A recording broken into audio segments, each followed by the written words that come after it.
Welcome to another episode of Farmers Inside Track, officially the world's best podcast for 2024, as announced by One IFRA, the global press organization.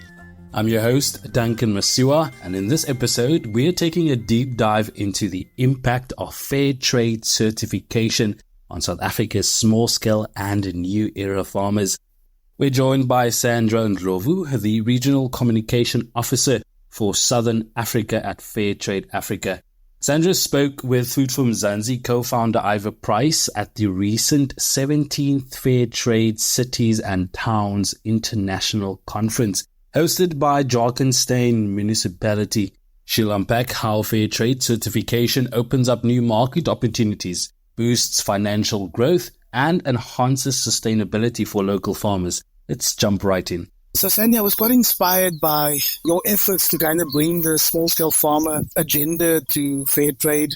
And I'm wondering what Fairtrade certification would mean for small-scale farmers, new era farmers, some might be newly commercializing in South Africa, particularly in terms of market access and financial benefits. What would it mean for them?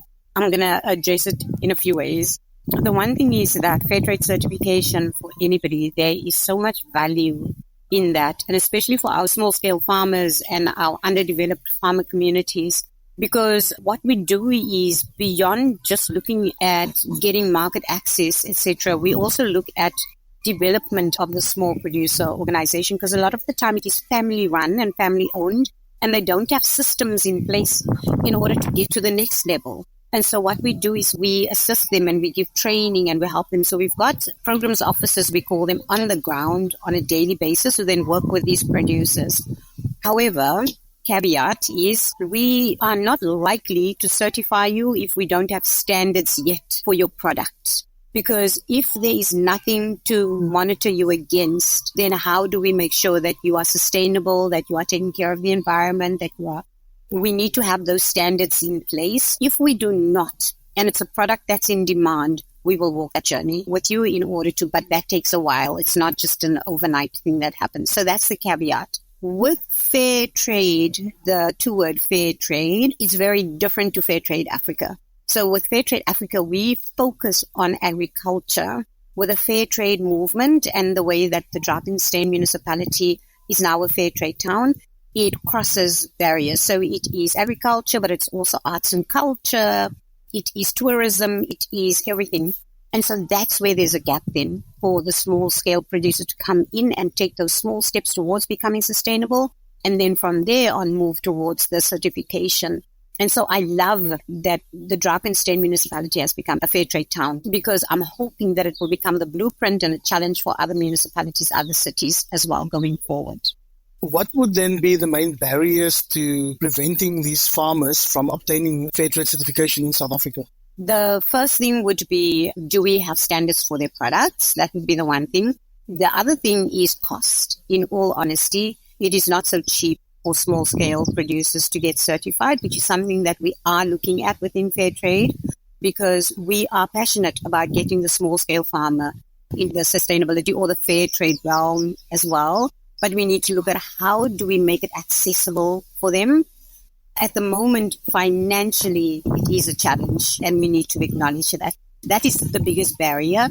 The other barrier is, unfortunately, in South Africa, in Africa as a whole, but in South Africa specifically, fair trade isn't that well known yet. We don't have a wide footprint.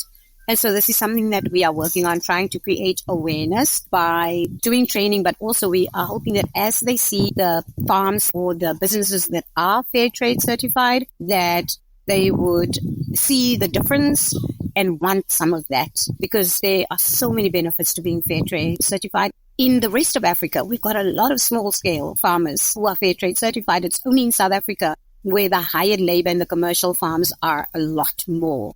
So we need to find ways to make them see the value of getting fair trade certified. And South Africa, I believe, is only now moving to the point where the incredible contribution of non-commercial farmers are being recognized. Because of our history, all the focus has been on commercial farmers. Correct. And that is a shame, because commercial farms can be loud, and it's easy to see the loud one and to recognize the loud one. When it comes to the small producers, because they are so quiet, and that they affect and feed communities, which we don't always realize.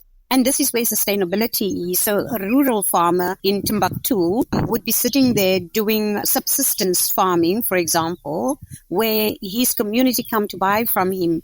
There is a market there. There's an economy there that we are overlooking as a country, and we need to start seeing that there is value in what they do, probably more so because with commercial farmers, they export most of their stuff. And then with our small producers, it is for us. We enjoy the fruits of their labor.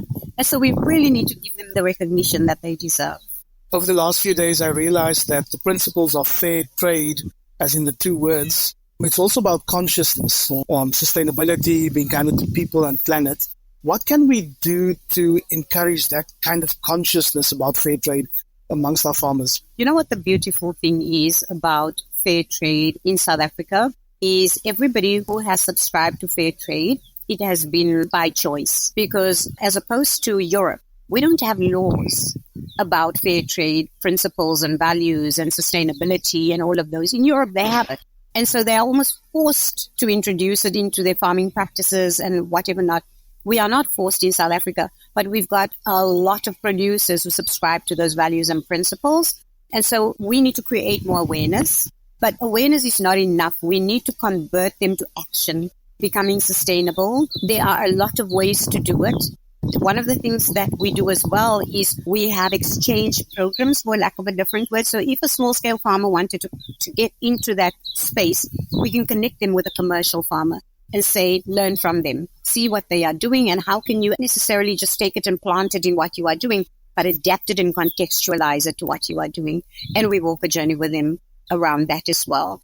I just want to throw in here as well that the Department of Agriculture is actually also so very helpful. Like, we work very closely with them, and they are really pushing the small-scale farmer agenda. And so if small-scale farmers can reach out, and a lot of the times it's because they don't know. Most of the challenges that are out there is for a lack of knowledge. And so we need to create that awareness that these are the doors that you can go and knock on, and there are people who want to help you. So we can facilitate that as well. I'm wondering how fair trade, as in fair trade certification, changes the game. If you eventually subscribe or get the certification, are there examples that pop to mind, if it's African examples, South African examples, of farmers who've successfully gained their certification? And then what kind of transformations have you seen in their operations? Oh, my word. That question excites me. We have so many producers who are certified where I look at them and I go, oh, my word. So I just wanted to say, fair trade certification does not guarantee that people are going to follow the fair trade standards. For me, certification is amazing, but you as a producer need to own it. And so we've seen farms where transformation has happened amazingly because producers themselves own the values of fair trade sustainability and fair treatment of workers and fair wages, etc. So the one thing about fair trade, I'm not sure if you know, is the premium that sets fair trade apart from other certification bodies. So we have a premium that is over and above the product that is sold. That premium goes directly to the workers. So the workers have to register a legal body. That's a requirement. Then they have to open a bank account in the name of that legal body. So the monies goes to that bank account that they themselves manage.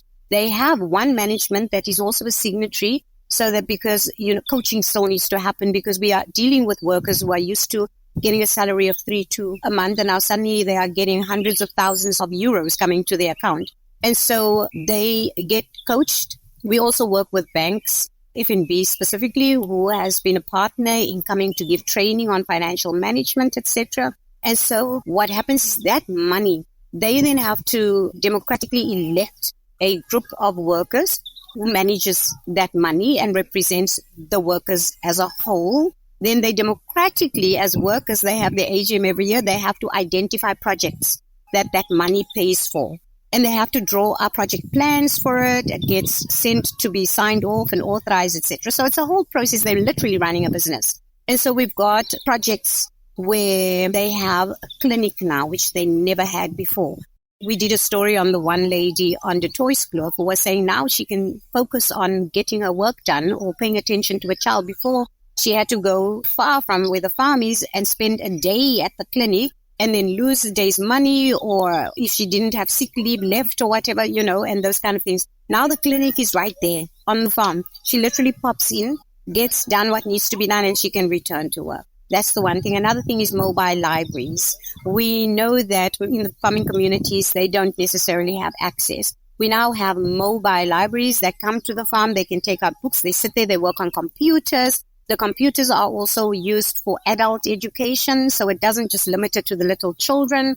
The one farm, they used their premium. They literally saved their premium up, and then the workers bought a wine farm. And the farm that they are from is coaching them and helping them. And so they are busy growing their own vineyards. They are making their own wines. So this is some of the changes that's happening. We've got university graduates that the premium paid for.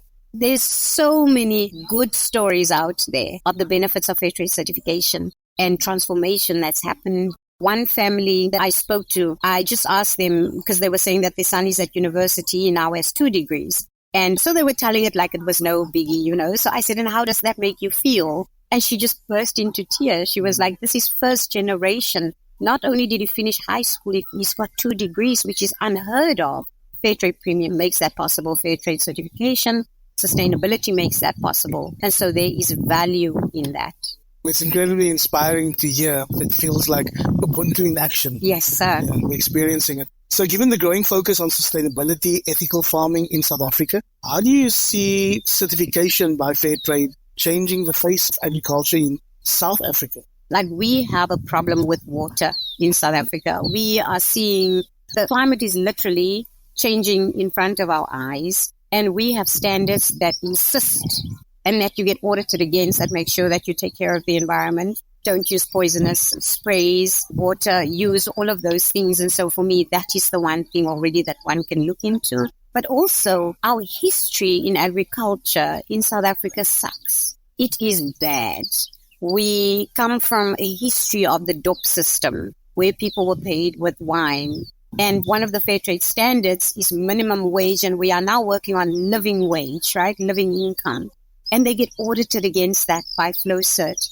And again, we do not guarantee that it doesn't happen, but we are saying if it happens, alert us, let us know so that we can then take steps, right, to intervene. But I think Fairtrade certification is the future. I wish that more producers would come into the system so that we can all benefit and all work together. I've heard of people saying, man, I wish I was on a Fairtrade farm, because they can see how their counterparts are benefiting, the workers specifically are benefiting. It doesn't take away from you, even though the initial entry into certification is costly, people say, but I think it's about 1% or something. Although people say that it is costly, the payback is overwhelming. You have happier workers. You've got people who come to do things because they want to. They give you extra time because they know that you are giving back to them.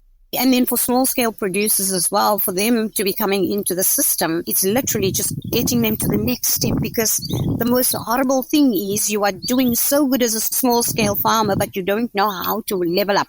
We are there to then assist and help you to get to that next level in your business as well. Thank you so much, Sandra Ndlovu, Regional Communication Officer for Southern Africa at Fairtrade Africa.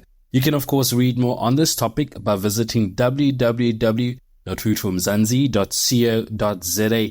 And that's a wrap. Remember to subscribe to our podcast on your favorite platform so you never miss an episode. From me, Duncan Masiwa, Ivor Price, and our technical producer, Megan van der Vent, and the rest of #Team Food For Mzansi, thanks for listening.